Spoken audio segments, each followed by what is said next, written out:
those of you who don't know, that's my husband, and that's why I'm husband/hype person, I guess.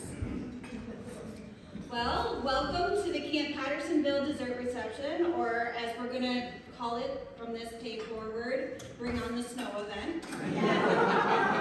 Apparently, that's just where we have that much power to control the event. A few of you I told that when we met as a promotions committee, what day are we going to do the dessert reception? And we said, oh, not the first week of March, just put it at the end of March. We don't want to get stuck in a snowstorm again.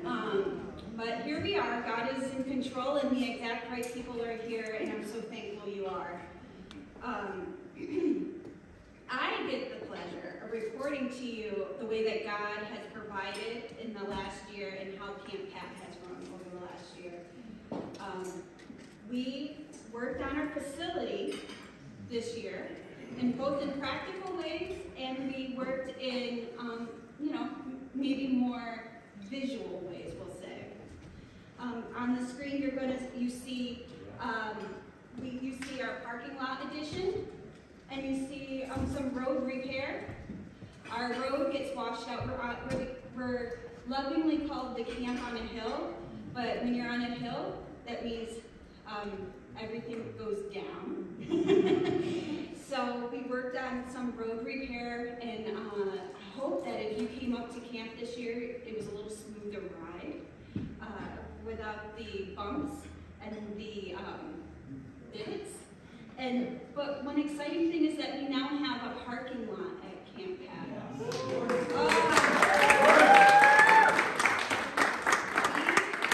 We were so blessed by that this year.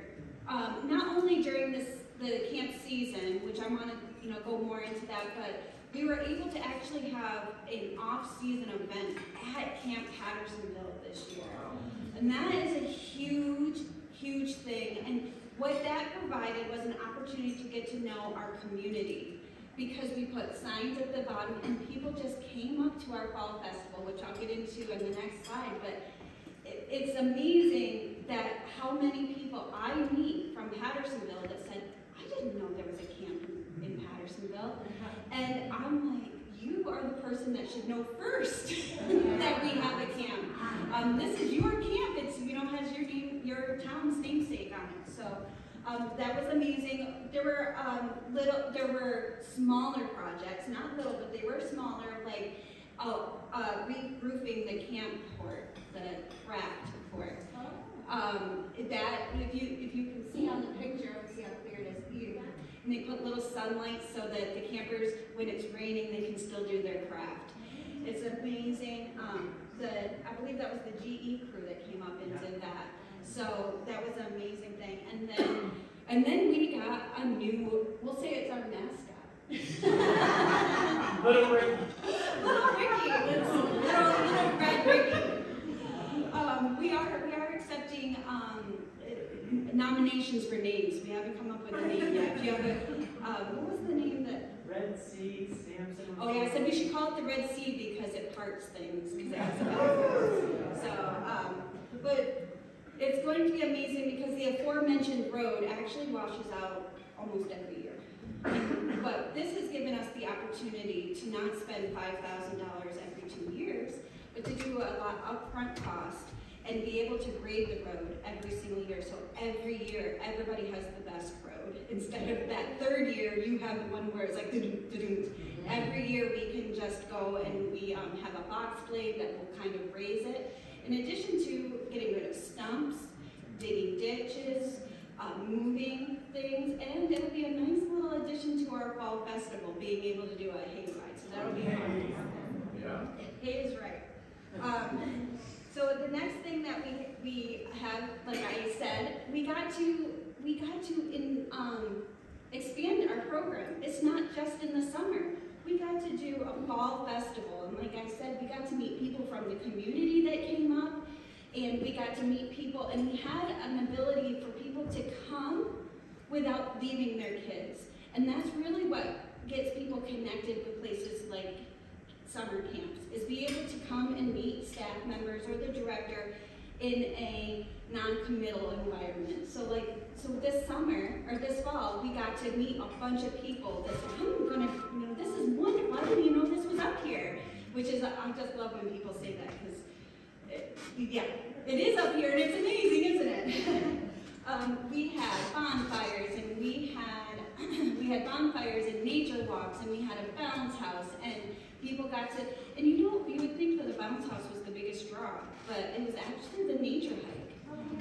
Everybody was so excited to go down to the creek and look at the overlook. We have a beautiful overlook where it overlooks the creek, and it was amazing. I thought that was very interesting. I didn't expect that. Just last month, we added another winter field day, and that was an amazing experience. Where parents came, they dropped off their kids, and then they left, and they had 3 hours to just shop. Some parents said thank you. One mom tagged us on Facebook and said, thanks Camp Pat, Mom, a long time. So it was amazing, and we got to know so many kids that we actually didn't know. I would say the majority of the kids that came to that were actually not connected or affiliated with Camp Pat, but they just saw it either on social media or they saw it in the newsletter or by the word of mouth. I think that's amazing, and out of that, already 2 of those families have signed up for the summer that wouldn't have normally done that.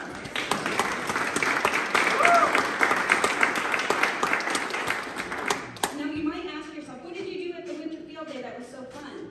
It wasn't the thing, and that is I hope that something I can convey to those of you who might not know Camp Pattersonville, and this presentation can convey to you that it's not about big things, it's about people authentically showing up and doing and being fun. Fun is what you bring to the party. It's not what is there, it's what you bring. And that's what I say to my kids all the time. Fun is what you bring. It's not what, we don't go to a place expecting them to serve us. We bring that with us. And that's what we had there. We had our amazing counselors there to help. We had one counselor who hasn't even signed, she can't be our counselor next year, but she said, yes, I'll come for the day. And I saw her taking little girls to the bathroom all day long. And it was amazing. And those campers, now they're campers, they saw how exciting it can be just to play dodgeball and to play capture the flag. And we had make your own trail mix, and we had all of these things, but really we were just there. We showed up for them, and I tried to make it as much like Camp Pattersonville as possible. So each counselor had their own little group to be around in. So our counselors are amazing, and they said, what is your name? Yes.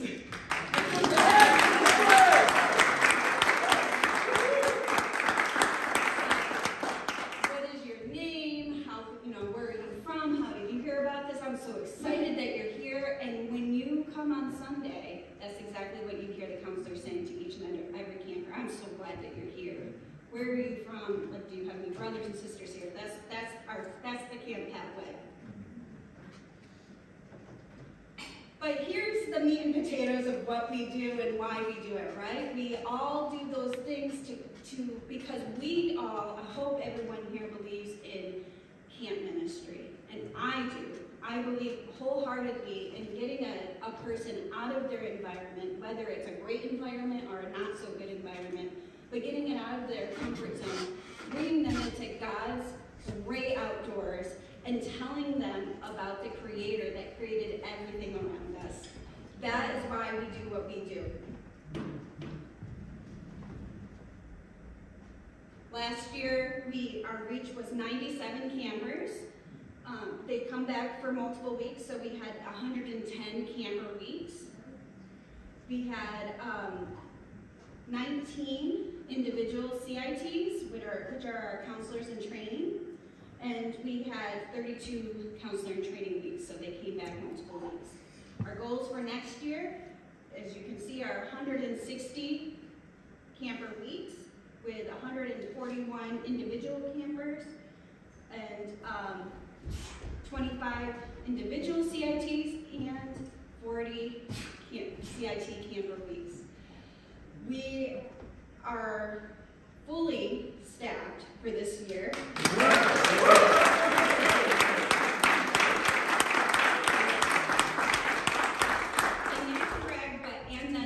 turned away 3 counselors so far.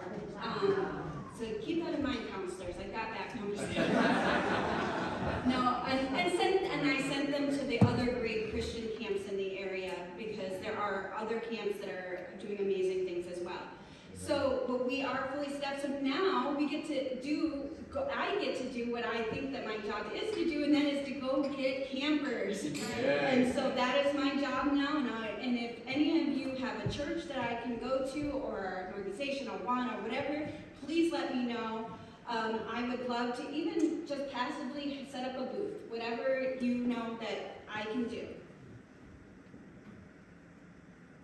I'm just gonna play this little video that will give you kind of a taste. This was taken last summer.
Carter Anderson to come up.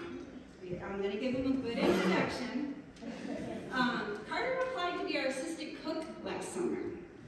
And he got a call from me, and I told him, would you pray about being a male counselor? We're one short, and could you just pray? Well, here's the thing. That was 3 days before staff week.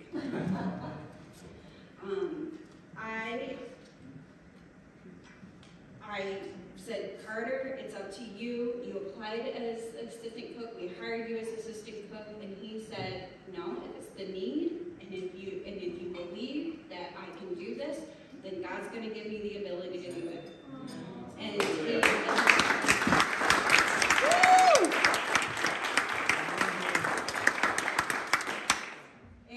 he turned out to be one of the best counselors I've ever seen. So I'm going to invite Carter to come up. Come on up, Carter.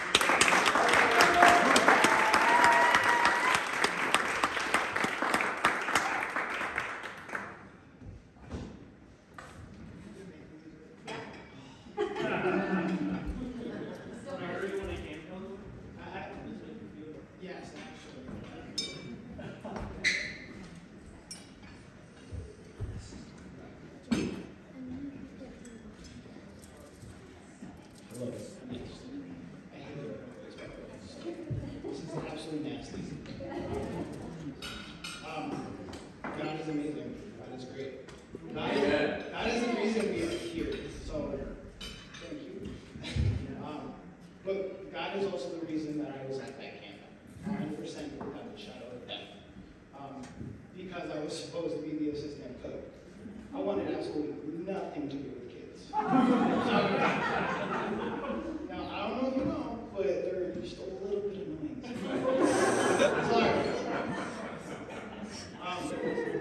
So when I got that call to become a counselor, I was like, at first, in my brain, I was like, I don't know, very too much for me. And then I was like, but I'm not the one asking. I'm not the one telling you what I'm going to do with the rest of my life, because I can't make those decisions, because they're going before me. So I was just like, why not? Let's go preach the gospel to some kids. Which was actually ended up being really cool. And so, you know, I didn't really want to do that at all. And through different campers that were, I guess, under me kind of, it kind of grew my heart to an extent where I was like, this is where I'm supposed to be. This is how I'm supposed to do it. One of those campers specifically, which Ricky knows very well,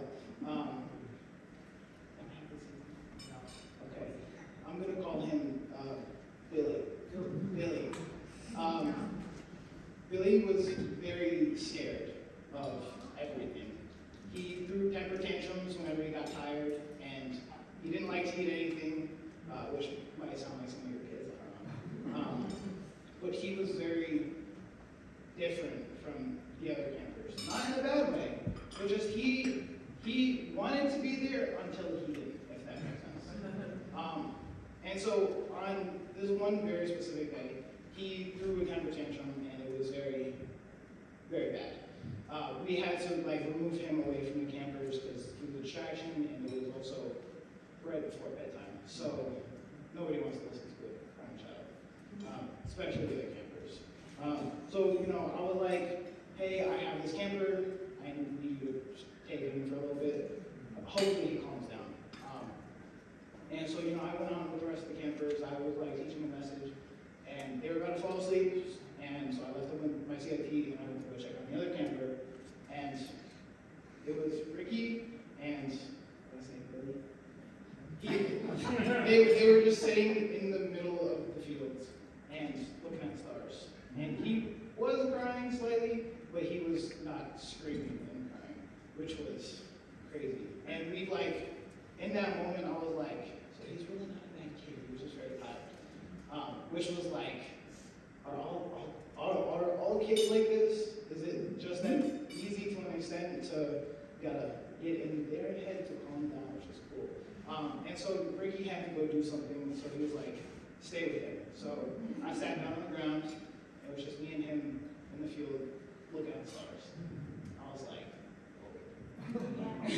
That was crazy. So through that one camper, it did something in here. That was like, whoa. So once again,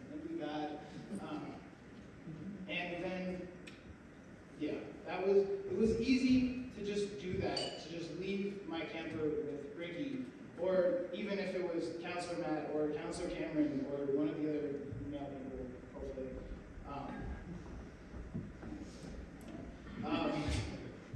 It was easy to do that because of Staff Week. Staff Week was by far one of the best parts of camp, other than being with the kids. Because we went up there, and of course, Counselor Matt, he's my best friend, he's a very extroverted person. He's very outward, talking to everybody about anything. I'm not that type of person, by any means. Thank you. So, he was talking with other people, and we were getting to know each other, and I was just the person in the corner saying hi. And over the week, I was starting to say more words other than hi, and we grew a bond, and it wasn't just a normal bond that you can get from some random person that you meet on the street. This was the type of bond, the type of love that you can only get with family. And it was, what's it, I'm gonna say, whoa, it was crazy. So those were some of the favorite parts of camp so far. Michelle, am I done?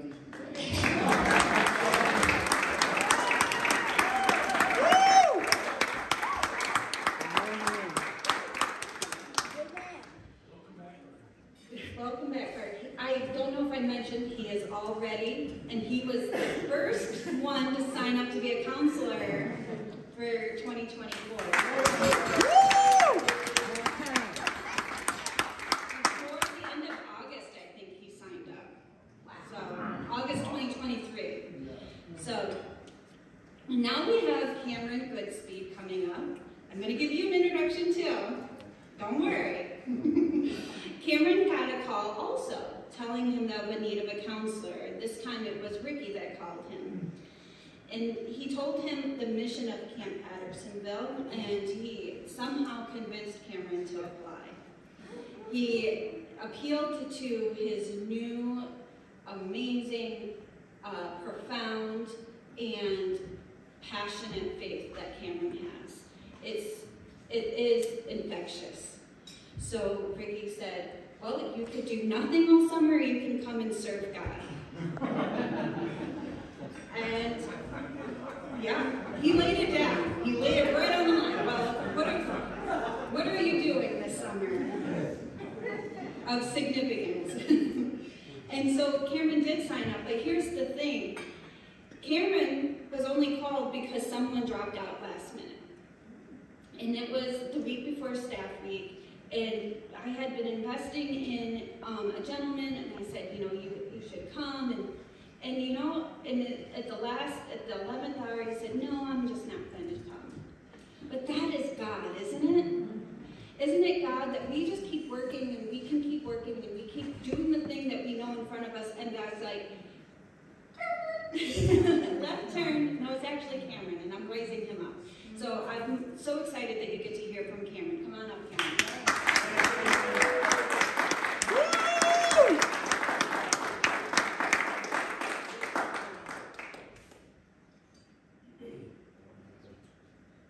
Hello. My name is Cameron. Last year was my first year as a counselor. And similarly to Carter, I had no initial interest in being a counselor. Matter of fact, I'm pretty sure I said no 2 or 3 times to Ricky. But I'm going to be sharing a little bit how camp impacted me and how it also impacted the campers, or one specific camper. For me, it was at the beginning of my journey with Christ. I was getting a lot closer, and I was trying to get myself more involved in His Word, His people, the church. And at first, I just did not think camp was for me.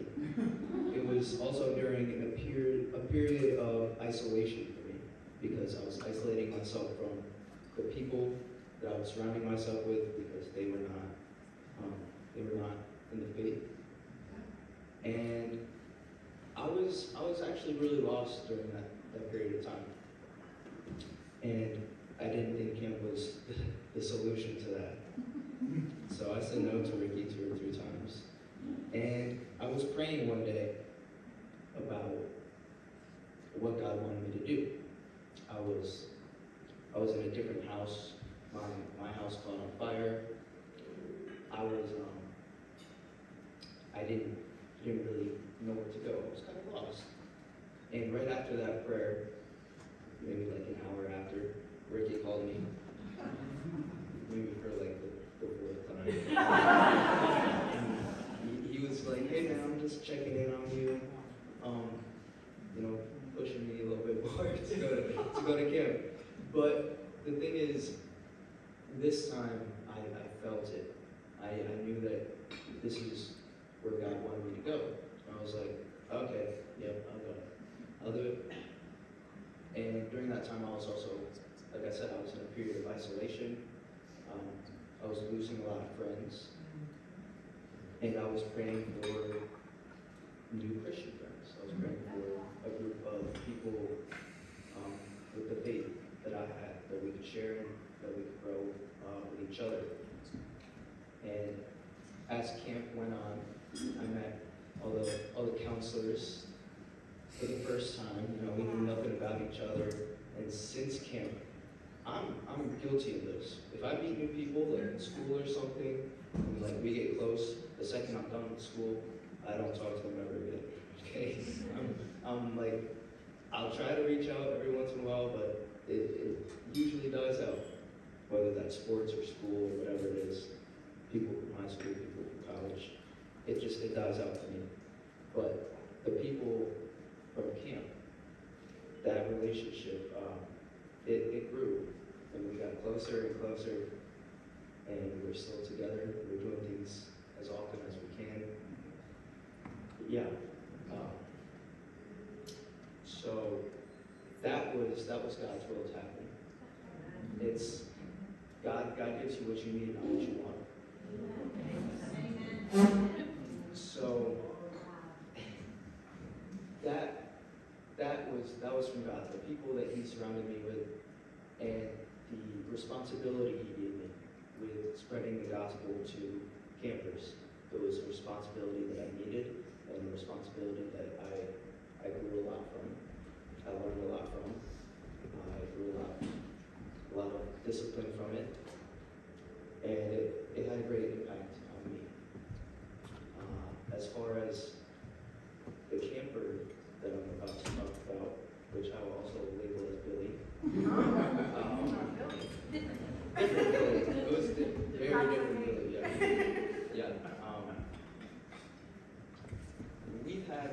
We have a lot of church kids from camp, which is great because even as kids who grow up in church, they're this big.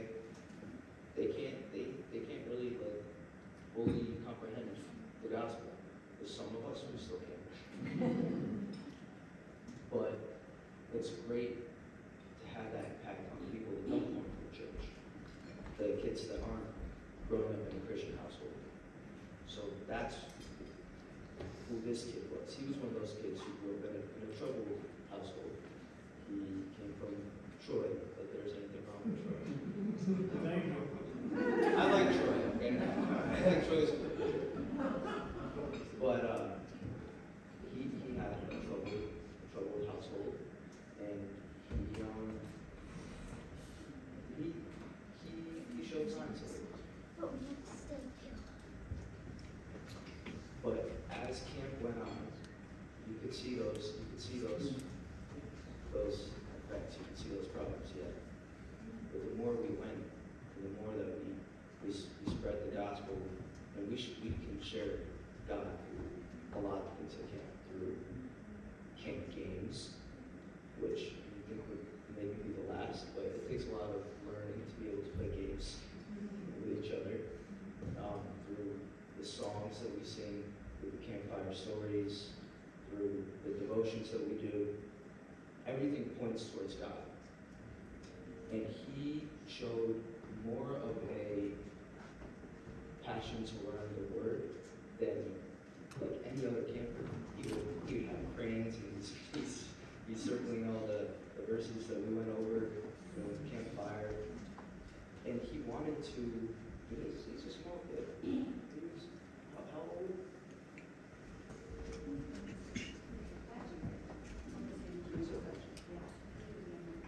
10 years old, and he's loving it. He's trying to get as close as he can. To the point where he came back another week, right, which most campers don't do. So he came back another week, and he grew so much. And we can only pray that he comes back again, and that we can Billy comes back, that we can bring him even closer than we did last year. So, that's what I got.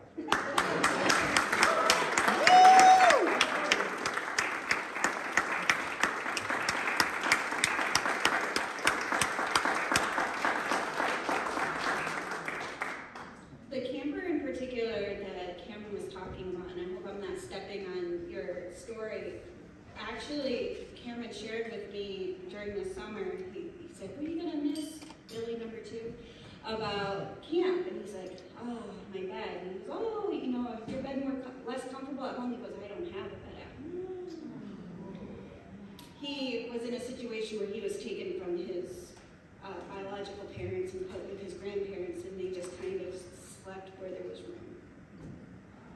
It was impactful, their whole family being able to come back a second week, and then also not to step on the end of the presentation. I want to just say that the reason why they came back the second week, we as a camp absorbed their scholarship, and we said we'd rather have them back and take that on. So I just wanted to say how important it is to give towards scholarships for that reason. We have a finite amount, and once we use that up, then we start absorbing that cost, because we would never turn a camper away, especially an amazing camper like that.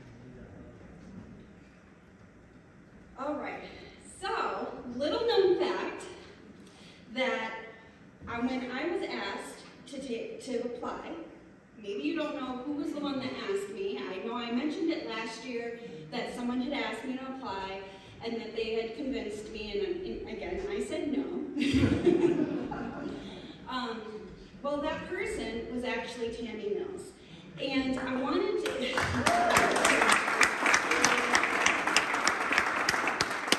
don't even need to talk, Tammy.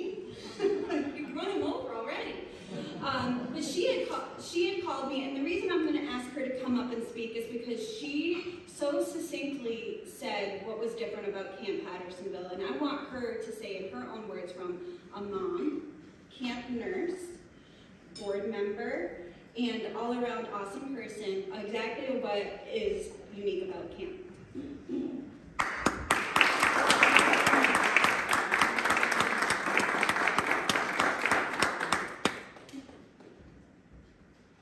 Okay, well, this has been great. I just love hearing from all of these counselors, all of them.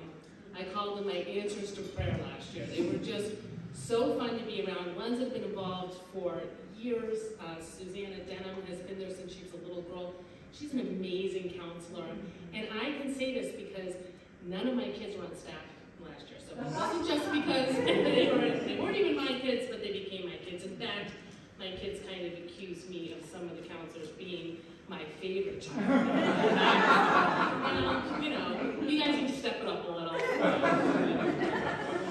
And I have to say that it's so heartwarming to me to see, Carter come up and say, I don't really, kids can be annoying. Because I gotta tell you, he was a camper and he was the least annoying. He never really was an annoying kid. So it's no wonder he can't put up with annoying kids. He was very low drama and so sweet, So then now he's back as a counselor dealing with annoying kids and doing it well because God called him to. So I just want to say that I have 4 kids. I think most of you know me. And my 2 oldest are in college. Marty is here, he's a junior, and I have a girl turning 14 soon. And I was first asked to go to camp, I don't even remember. I know I had one child, I was a stay-at-home mom now. I left nursing, and I had some variety of babies too. I don't remember what year, but I went because the director at the time asked me to go. And I heard a lot about Camp PAC because my husband and I did youth ministry and here at First Pres, and all the kids talked about their time at Camp PAC. And I went up there to see it the first time, and I saw big green fields and and cabins, and but I didn't see like really fancy cabins or zip lines, or I don't even know if they did that back then. But I remember going, wow, this is interesting. And then as I did it, I saw camp come alive, and I saw kids playing on this big green field and just having the time of their life. And I realized as a parent and as my kids got older, we're swimming upstream, as parents of Christian kids. And society has changed so much even since they were little. You can't go out in the street and find kids to play a game with. You have to be involved in a club or a sport activity, and everything, like Michelle said, everything has to be like hyper entertainment, and we've lost the ability for kids to play, for kids to see nature, and even with my kids, I remember one time I tried to have a birthday party, and I wanted to take them in the woods for a scavenger hunt, and several parents wouldn't send their kids because they were afraid of them getting ticks in the woods, and I'm like, kids can't even go. I mean, I'm the nurse, I deal with the ticks, and I know it's bad, but my point is they're afraid of nature, or they come up to camp, and we don't have a big indoor air-conditioned building with a basketball court to take them into if it rains. You know what we do? We play in the rain. And the kids survive in the rain, and they go down to the stream, and they make those beautiful, they get mud everywhere, and they make clay thing, and all of a sudden I thought, well, this is what camp's about. And I did send my kids to other Christian camps, and they always wanted to come back. And to Camp PAC, which was great for me and my wallet. I love that every time. But my point is that camp is relational. Before camp starts, counselors are trained how to speak the gospel into the life of kids.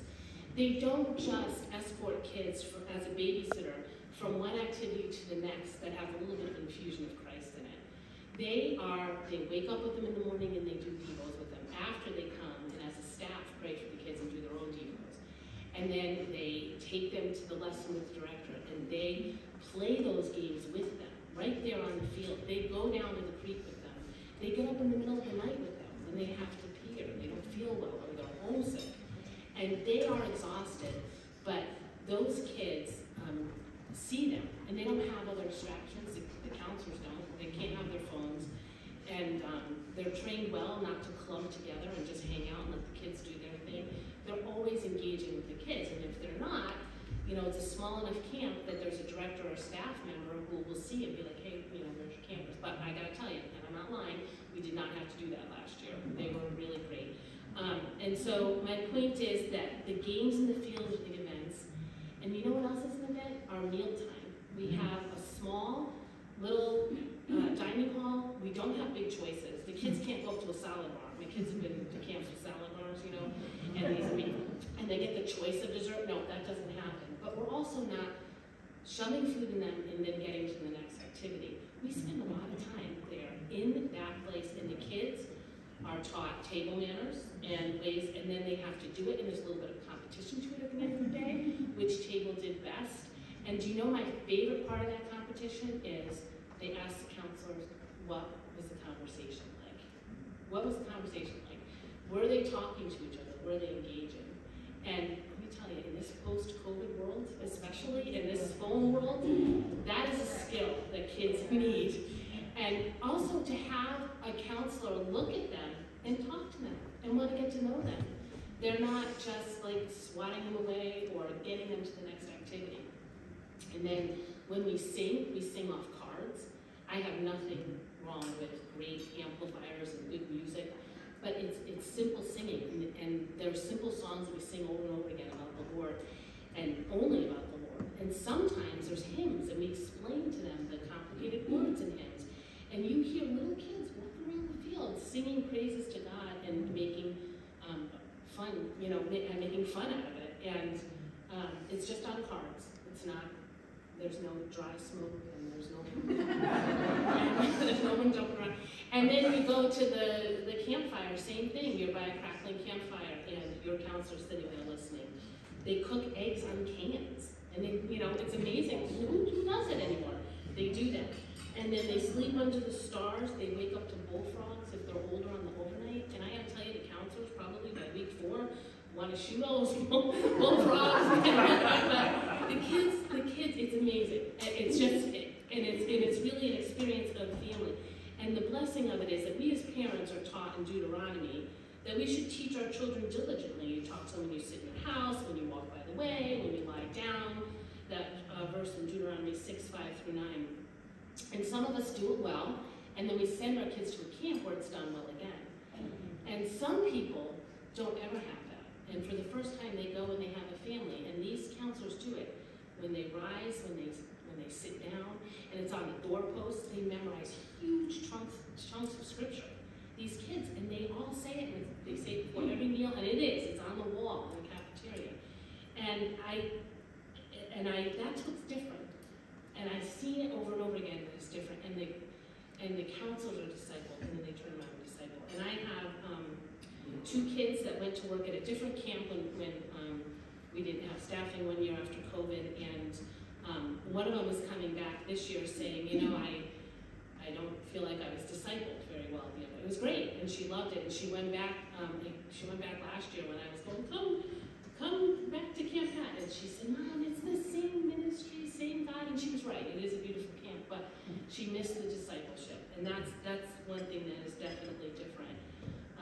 And then they see their counselors doing the skits. They don't get these video clips. You know, their counselors do the skits that are funny at mealtime and have profound gospel messages at night. And so the counselors are really in control of the ministry, and they're discipled, and then the kids are discipled, and it's like, it really is like a family. And I love it. And you get away from everything when you come up there to work. And I've talked to other employees, and I know that it's done a really good thing from my heart when we do that.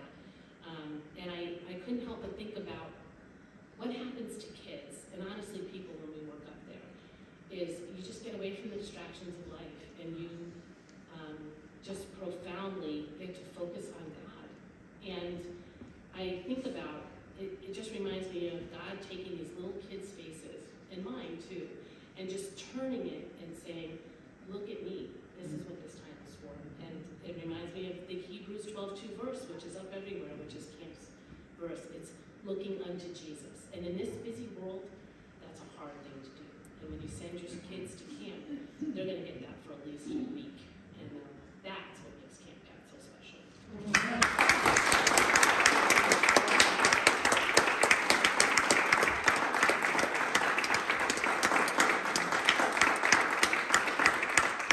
Let me collect myself after that. Oh my word. That was incredible. And now I applied. Tammy and God. You might be asking yourself, like, how does this apply to you? What is it that we're really asking of whoever's here who has not been a part of camp?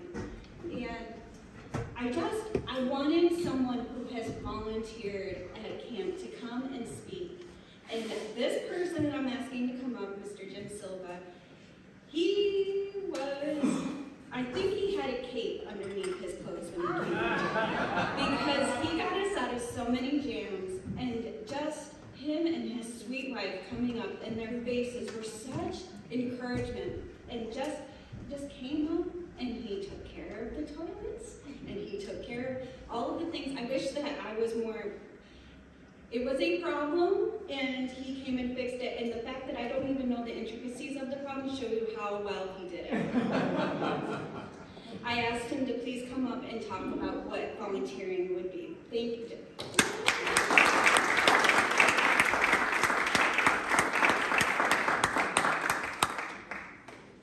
Well, I can't match Carter and Cameron for the depth of the richness that they've experienced, but honestly, it's a lot of fun to solve problems.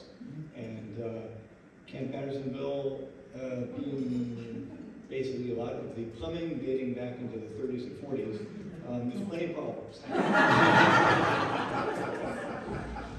So, there are opportunities.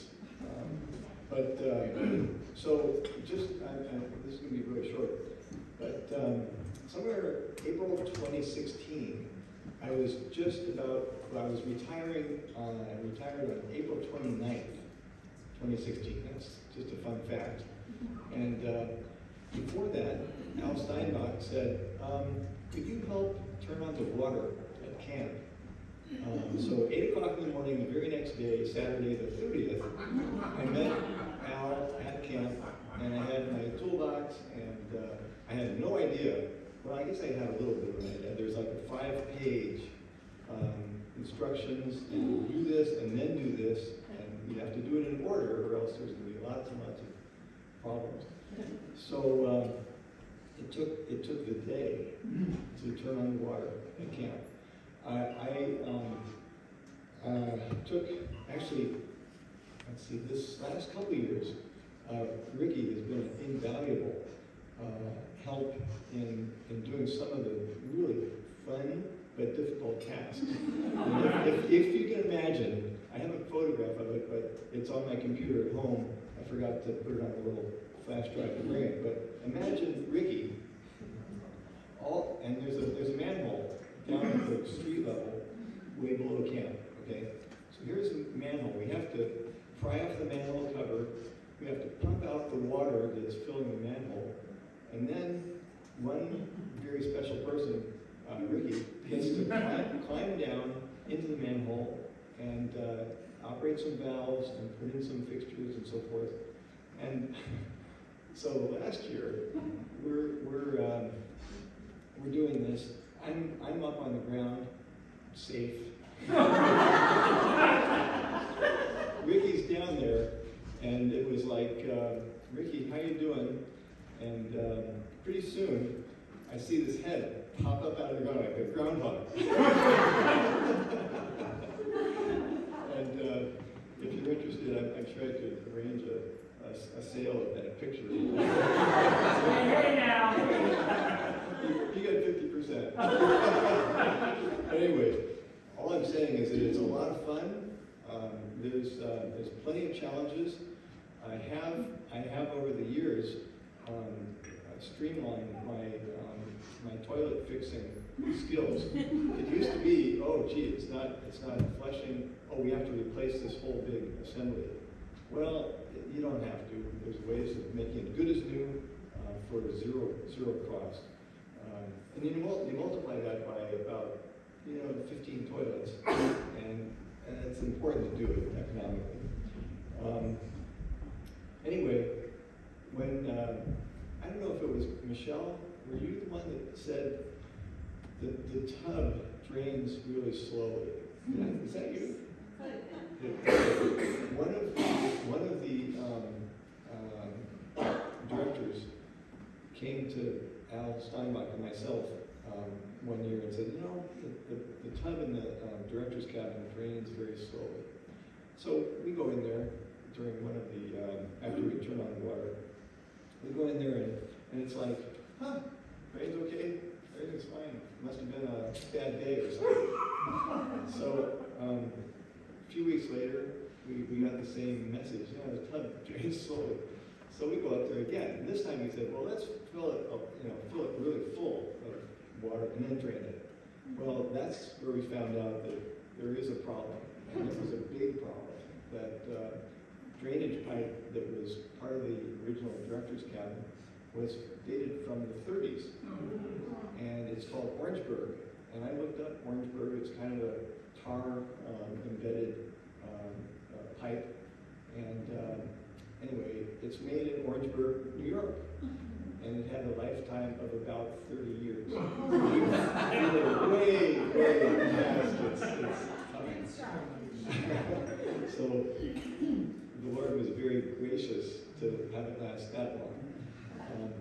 So what happened was we said, actually Al and I started, we didn't know what the problem was. We started digging, we took a little square piece out of the floor in the bathroom. This was before the season started.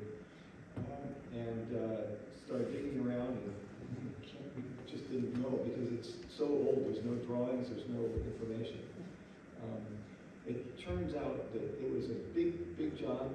We had to redirect the entire, drain, and actually we didn't do it, but we had someone rebuild the whole bathroom in the director's cabin. So now it's all sleek, modern, it works, it drains.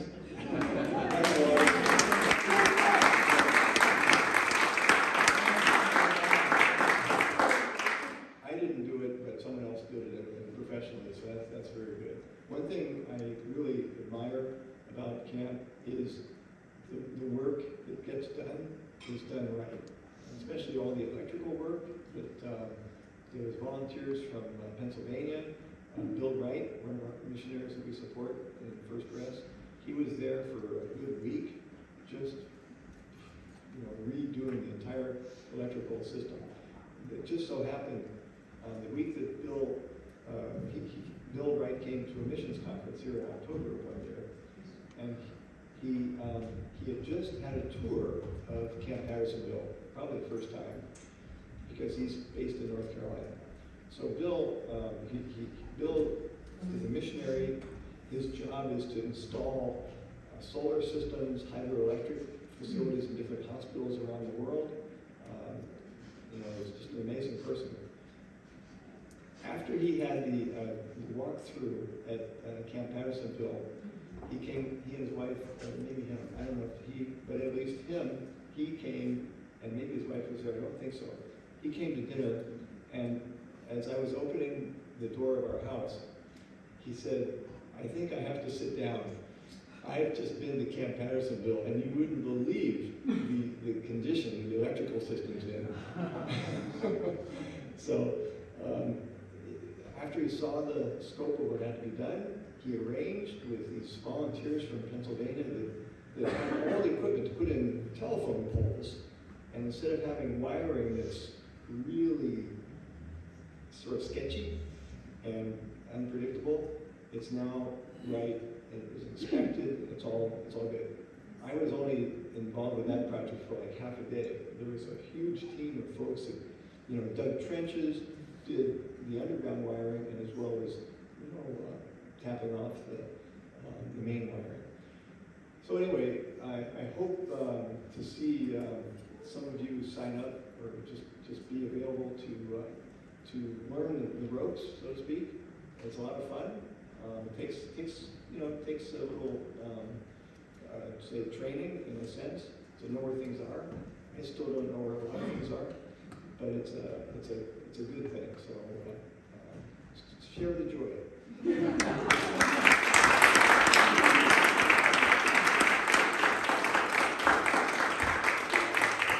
Thank you, Jim. Thank you so much. So we have when Mandy comes up, we have sign-in sheets on the tables, and you can indicate whether or not you would like to sign up to volunteer, or you can go now on our website under Get Involved, and there is a digital sign-up form. This year, it's a little bit different. We are actually taking an hour, 2 hours a week, allowing people to come up and volunteer with services if you are as skilled as Jim. Maintenance services if you want to just come up and put mulch down on a trail, or we have an hour a day in the kitchen if you would like. Adrian came and was in our kitchen, I think once a week. Was it once a week, Adrian? And she was an amazing blessing to our cooks. I remember they said, "Oh, we have Adrian tomorrow. Okay, this is going to be okay." So if you would like to be a person that does that, definitely go to our website, and then Mandy's going to do a little ask. Okay, so my time with you is drawing mine. Mandy's going to come up here in a second, but real quick, I wanted to tell you a story from this past summer that meant something to me. Many of you might already know Marty Stevens, and she was at camp this summer dropping off her grandchildren. Well, Marty told me, she came up very proud. She said, "I was the first staff kid. Did you know that?" I said, "No, I didn't. Tell me. Do tell." And she said, "Well, my parents were missionaries, and they were going away for the summer. So Anna Neal and Harry Neal said that I can come stay with them for the whole summer, and I was only 5 years old, so I was just a staff kid. And she said it was the best summer. So anybody that I meet that has met Anna Neal, I have 101 questions. So I said, tell me all about Anna. I want to know everything. And she was talking to me. I said, I am curious because I am the first female director since Anna Neal. I said, was that difficult for her, do you think, having Harry at work all day, and she had to run the whole camp in a time in 1948, which was not a common thing. I said, was that difficult? And she looked at me, she goes, oh no. Anna was so loving. She loved people so hard that not one person would ever want to disappoint Anna. Oh my word. That story just keeps coming to my mind, and I keep thinking about Anna and how 75 years later, someone was so struck about thinking about how much Anna loved her. I think about that because, and I tell you that story because I was struck, and it speaks so deeply to me about what living and giving sacrificially can do. I'm struck because I want to live that way. I want to live in a way where when someone 75 years from now, at least one person can say, oh, Director Michelle loved me so much.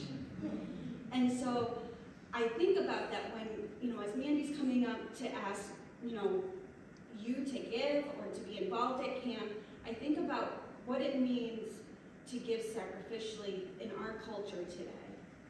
We're told that that's not what we're supposed to do. We're not supposed to give, we're supposed to only give out of our plenty and not sacrificial. And I just want us all to kind of think and pray about how we are going to give sacrificially, and it might be an hour at camp, and that's what you're sacrificing. And I'm not asking for anything specific, but I'm saying that joy that comes from that is a legacy, like Anna Neal. And I wanted to end on kind of a funny note. So this is,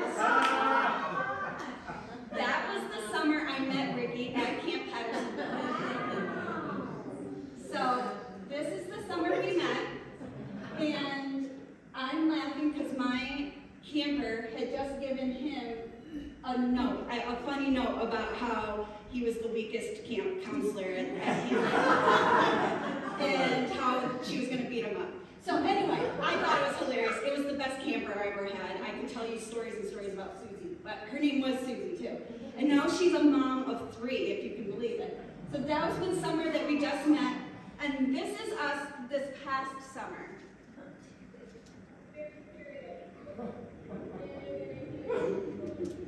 This is the midget skit. Me and Ricky as the midgets. We had a good seat, but it was her fault. It was perfect, as you can see, with my full movement. I thank you for the deliciousness, and I'm a little upset that you're cooking with this messy person over here. I don't know her name, but she sure is her.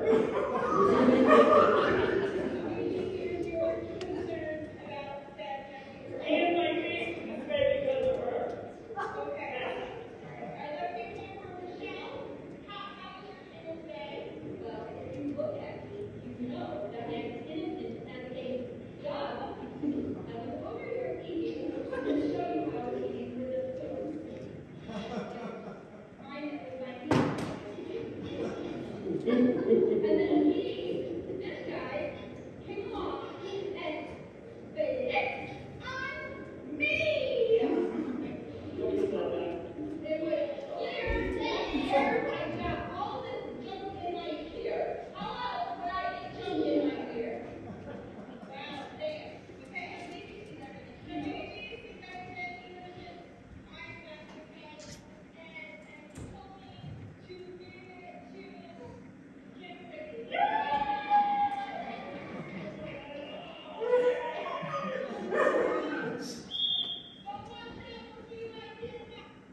president of the board, Mandy Kerbo.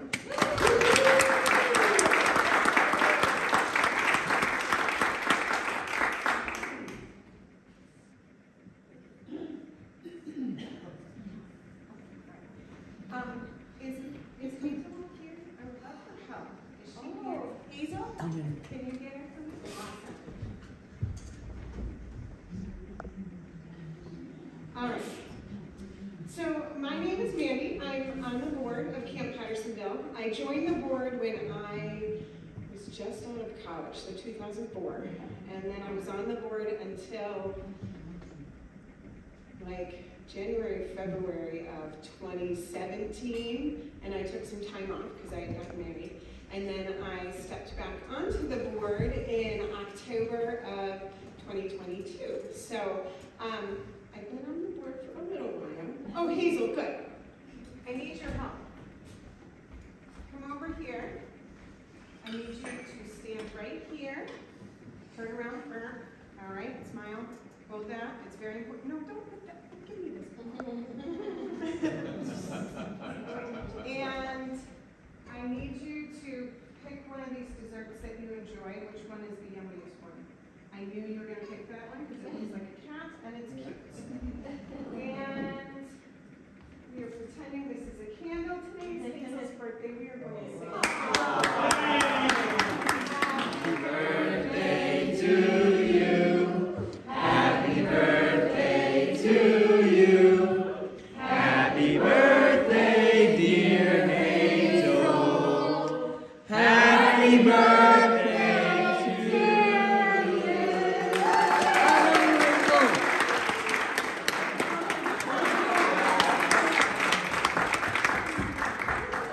So you guys can enjoy some dessert in honor of Hazel's birthday. All right, so my job is to let you guys know how to help.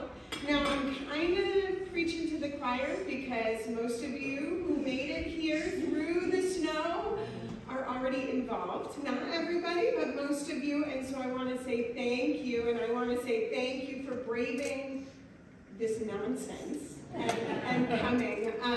So the things that I'm going to tell you, you may already be doing, but it might spark a thought of, oh, that person that I know could do that, or oh, that neighbor could do that. So don't check out yet. Stay with me. So, Mr. Silva, you're incredible.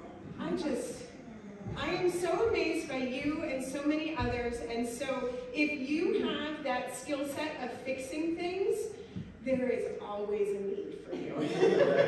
Always. And we have 2 work days, one to open up camp and one to close camp. And do we have those dates yet? We do.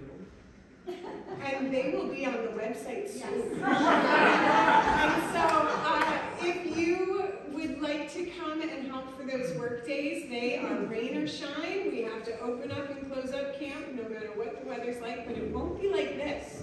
I can guarantee that. So coming for those work days, also helping with driving for the overnight, and for volunteering in the kitchen or helping the handyman with those things like Michelle mentioned. So if you are willing to help with any of those things, please make sure you mark that down on here or go on our website, just like Michelle was mentioning. Or one of these awesome QR codes because we're so techie. That's awesome. All right, so bing, that'll direct you right to the page. Again, I know lots of you do a lot of these things, but maybe you know somebody else who is so good with fixing things or helping in the kitchen or just being extra hands and manual labor. And so please, they don't have to know camp to be able to come and help. So direct them to that. Some other ways that you guys can help is we have some committees that you could join that do not involve necessarily being a board member. The 3 committees in my head right now are Facilities Committee, which Ricky heads up, and we've got others on that amazing committee, and we would love more. We've got the Promotions Committee, and we've got the Fundraising Committee. And those are wonderful ways that you can use the skill sets that you maybe have to be able to help camp by coming in and being part of those committees. You could spread the word. So on your tables, you've got some brochures. Even if you don't have children, or your children are already going to camp, or your children are grown up and, moved to Arizona, whatever, keep some of these in your car, because you never know when you might come across a person who has children that might be interested in going to a summer camp. I was at the Y the other day, and somebody that person might be interested, and so I ran and got a brochure and gave it to them. Also, we have a counselor in training program. So if you know someone who has teenagers, so older than camper age but younger than counselor age, and they would like to join our leadership program, this is a wonderful, wonderful way for teens to be able to serve and give up their time and still have fun and grow in those relationships with one another. Just to dovetail off of the relationship building that's been mentioned all afternoon, because of camp, that's how I know Christine. And Christine and I consider her a wonderful, marvelous friend. And it's because we, pushed through the trenches of working at camp. Like, there are some marvelous times and there's some really hard times, and all of that just builds that relationship. And it's how I know Ricky. I mean, he's married to my best friend, but how I originally knew him was camp. And so all of these bonds that are built can be started with somebody being a CIT. So keep these available, pass them out. If your church might be interested in having Michelle or one of us come and either set up a camp fair because they don't want to promote just one camp, they want other camps there, then we can set that up. Or if they'd be willing to have Michelle come and speak in a chapel or a Sunday school or whatever, let us know. Let us know. Again, that might already happen at your church, but maybe you know some other place. So spread the word. We have a need for more board members. Now, I mentioned that I've been on the board for just a couple of years. And a lot of that time was delightful, but also very overwhelming. We were a working board. Everything fell on the shoulders of board members to do. The director was hired for the summer, but during the year, we ran all the stuff, we did all the things, we did all the promoting. And we now have 3 amazing employees to take on a lot of that day-to-day stuff. We hired Michelle, she's incredible. And I think that the fact that we have full staffing before we really usually even start building our staff is a testimony to the fact that she's amazing and that hiring her was the right choice.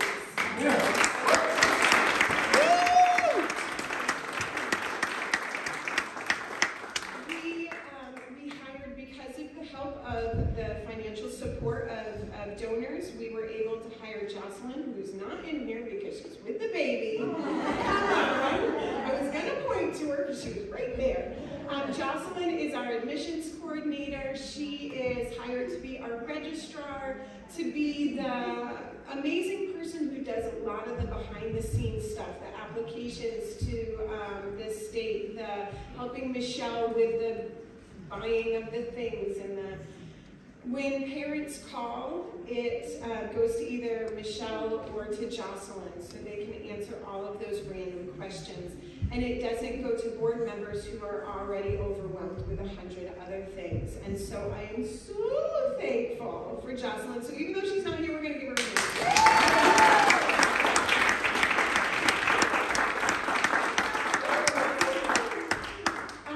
So Noah, please let her know that she just got right. And then the third person we hired actually doesn't start And he was supposed to be here, but I'm assuming the snow kept him away. Titus Pierce is our maintenance man.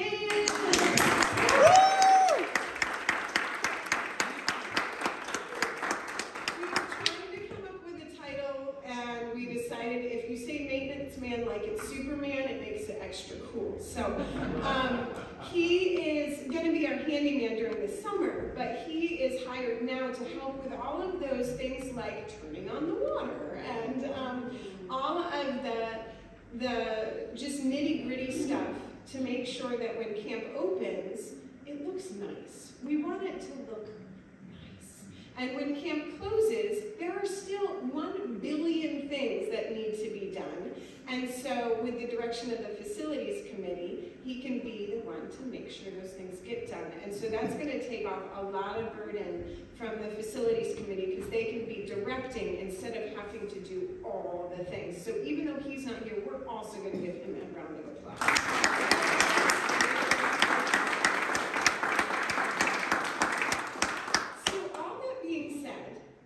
When I ask for you to think, do I want to be a board member? I am no longer asking you to give up your entire life to be on the board of this amazing ministry.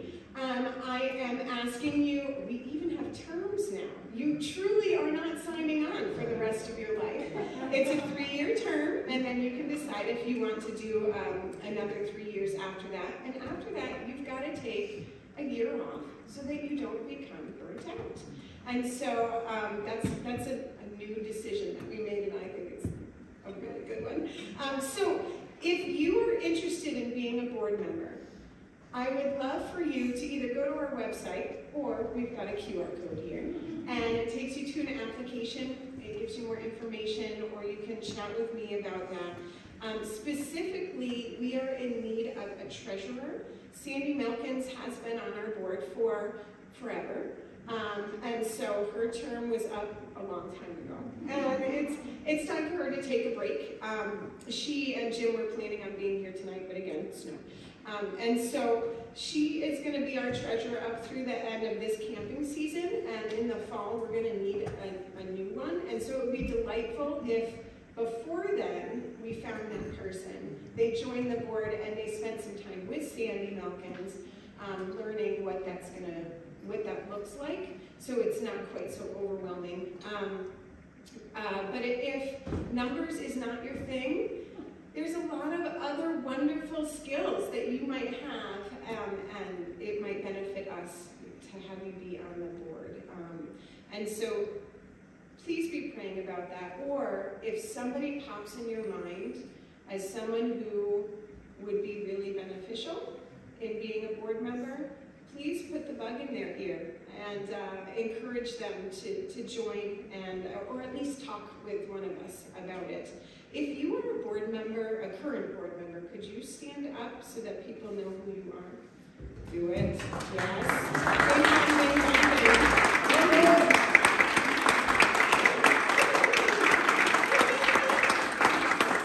So that's not everybody. There's a few that were not able to make it, but with terms, we want to have more people on the board so that we don't all leave and then it's a board of one. So please be praying about that. My last way that you can help is financially. You knew what was coming. So for our registration is as low as we can possibly have it. In order to allow anybody to be able to come to camp. And even if somebody can't afford to come, we make it happen. And so we need donations. And we need the help of our community in order to make Camp Pattersonville happen. And so there are these lovely envelopes on your table. If you feel like God is leading you to give, please use these in order to give. I want to give you some specific things that you can give towards, or you can just do a general donation. And again, if somebody sparks in your head, like, oh, they're not here, but they might really want to give towards this thing, give them this envelope. So, one specific thing you could give towards is scholarships. We do not turn anybody away who wants to come to camp, and we do have some very generous churches like First Pres who are willing to help towards that, but it doesn't help everybody. And so if you would like to give towards scholarships, that's $300 a child, and so that would be a delightful help. Another specific need, this sounds boring, but it really is a need. We need a new internet repeater. The kids don't use internet, the staff don't use internet, but Michelle needs to, what? Security cameras. Oh yes, the security cameras need internet. Michelle needs to be able to access the internet. Ricky needs to be able to access the internet. The nurses need to be able to access the internet. So there is need for the internet to be working properly up there. We need a new internet repeater. That's approximately $600. If you want to give towards that, please make sure you put it in the memo line or write it on the envelope. And the last one is it's a pretty large one, but if you want to give towards this, our really big refrigerators in the kitchen are nearing the end of their life. They're bigger than like a normal house refrigerator. These are pretty mammoth size things. So that's like a $5,000 refrigerator that we need. And so if you would like to give towards that to offset that cost, we probably won't need it this summer, but we'll need it soon. Am I accurate in saying that? Yeah. And so, or you can just give a general donation. So, I would love for us to finish with a season of prayer. I would love if God lays on your heart to pray for this summer, pray for the staff, pray for the campers, pray for health and strength for Michelle and all of the rest of the staff, and wisdom for who these next board members are going to be, anything like that. And then when I feel like we've prayed that we're going to pray, then I'll close this out. So let's pray. Oh. Have it raise hands and I'll bring the mic so that we can hear them. Sure. Are you doing it yourself or are you asking people? I'm asking people. Okay, so that's what we do for our prayer meeting. Raise hand and hand them the mic. I love it. Okay, I'll do that. Let's do that. So raise your hand and Tammy will keep her eyes open while she prays. That is, I don't know.